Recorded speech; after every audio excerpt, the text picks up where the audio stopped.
기본적으로 저는 어릴 때부터 책을 많이 읽었기 때문에 지문을 이해할 때 큰 어려움이 없었습니다. 그래서 고등학생이라도 책을 꾸준히 읽는 것을 추천합니다.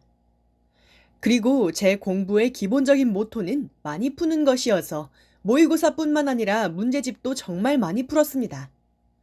고3 초반에 1년 동안의 대략적인 계획을 세웠습니다. 언제 어떤 문제집을 사서 언제까지 풀 것인지를 미리미리 정하고 1년 동안 그 계획에 맞추려고 노력했습니다. 또한 모의고사나 문제집을 풀 때 틀린 문제가 있으면 빠지지 않고 오답을 작성했습니다.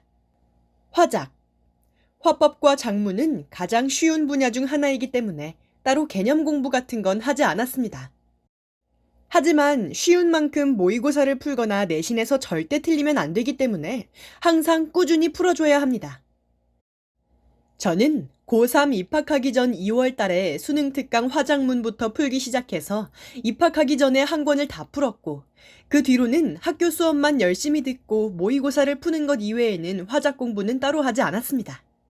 저는 국어 모의고사를 하루나 이틀에 하나씩은 풀었고, 방학 때에는 하루에 2개씩 풀 정도로 모의고사를 많이 풀었기 때문에 따로 화작책을 사서 풀지 않았지만, 만약 모의고사를 자주 풀지 않으면 화작책을 하나 사서 일주일에 할 분량을 정해서 꾸준히 푸는 것을 추천합니다. 화작이 점점 어려워지고 있기 때문에 꾸준한 연습이 필요합니다. 문법. 매년 초반에 전체적인 문법 개념을 공부했습니다. 고3 때도 마찬가지로 처음 2달 정도는 문법 개념을 공부하고 수능 전에는 마지막 정리와 어느 부분이 헷갈리는지를 체크했습니다. 개념을 다 정리한 후에는 화작과 마찬가지로 따로 문제집을 사서 풀지는 않았습니다. 대신 모의고사를 푸는 것으로 대체했습니다.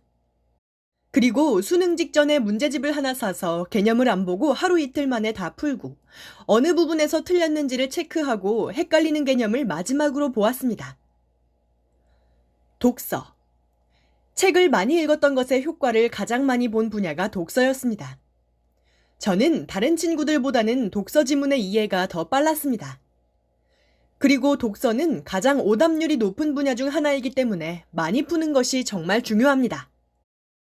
저 같은 경우에는 화작문과는 달리 독서는 모의고사를 푸는 것과는 별개로 문제집을 사서 매일 3지문씩 풀었습니다. 모의고사를 너무 많이 풀어서 기출문제집을 사면 아는 지문들이 많았기 때문에 유명하지 않은 문제집도 사용했습니다. 그리고 항상 문제를 풀고 난 후에 지문을 문단별로 요약하고 중심 문장을 찾으며 문제 풀 때 핵심 내용을 바로 파악할 수 있도록 연습했습니다. 독서 지문에도 여러 분야가 있는데 분야별로 많이 나오는 내용이 있습니다. 프로이트, 공자, 아인슈타인의 상대성 이론 등등 자주 나오는 인물과 내용이 있기 때문에 이들의 주장은 따로 인터넷을 찾아보며 미리미리 공부해 두었습니다. 문학. 문학은 다양한 작품을 읽는 것을 중요시했습니다.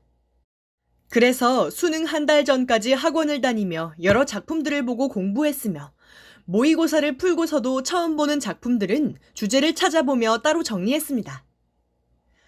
그리고 작가가 누군지에 따라 주제를 바로 알 수 있는 경우가 많기 때문에 자주 등장하는 작가는 어느 시대 사람인지와 어떤 사상을 가지고 있었는지를 미리 공부해 두었습니다.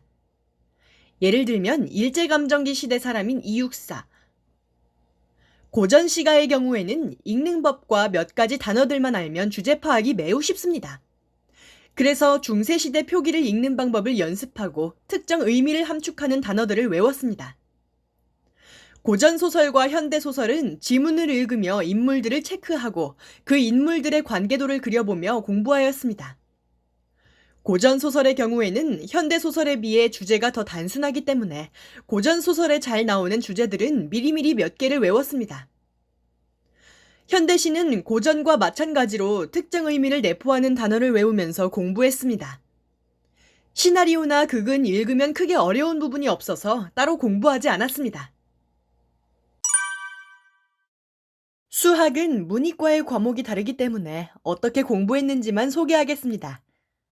고2까지는 출제 경향이 준킬러 문제는 크게 어렵지 않고 킬러 문제가 상당히 어려웠기 때문에 킬러 문제를 푸는 연습을 많이 했습니다. 그런데 고3부터는 킬러 문제가 옛날에 비해 쉬워진 반면 준킬러 문제의 난이도가 올라가서 준킬러 문제를 푸는데 치중하였습니다. 시중에 킬러 문제만 제외하고 내는 모의고사가 있는데 그런 것을 구해서 풀었고, 킬러 문제 대신 준킬러 문제를 푸는 대신 양을 더 늘려서 하루에 모의고사 하나씩은 풀려고 노력하였습니다. 그리고 수학 문제를 풀다 보면 자주 나오는 유형이 있기 때문에 헷갈리는 유형은 통째로 풀이법을 외웠습니다. 그리고 논술 전형을 준비하면서 여러 공식들을 증명하는 연습을 많이 했는데 그게 큰 도움이 되었던 것 같습니다. 모든 과목을 통틀어서 영어가 가장 취약했고 가장 싫어하는 과목이었습니다. 그래서 고1까지는 공부에 큰 비중을 두지 않았으나 고2부터 영어의 필요성을 느끼고 가장 많은 시간을 투자하기 시작했습니다. 학원을 다니면서 문법을 공부하고 정리 노트에 정리해서 자주 보았습니다. 그리고 단어는 여러 단어장을 쓰기보다는 소수의 단어장에 있는 단어들을 모두 외우려고 했기 때문에 단어장 하나를 5번 정도 외웠습니다. 그리고 모의고사를 하루에 2개, 방학 때는 3개씩 풀면서 일단 많이 풀려고 했고, 따로 문단 요약과 같은 어려운 분야는 문제집을 병행하였습니다. 영어와는 달리 모든 과목 중 가장 자신 있는 과목이었습니다. 그래서 고1 때 개념을 잡은 후에는 기출을 위주로 어려운 문제들을 풀기 시작했습니다. 그리고 모의고사를 일주일에 과목당 4개 정도씩은 풀면서 감을 유지하였고 20번까지 웬만하면 다 풀 수 있게 되자 시간을 줄이는 데 집중하였습니다.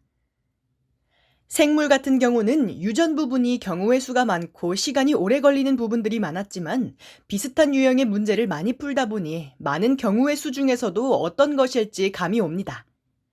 그렇기 때문에 최대한 많은 문제를 풀어보기를 바라고, 화학의 경우는 생물과 달리 딱딱 떨어지기 때문에 푸는 방식만 익혀두면 킬러 문제도 크게 어렵지 않습니다.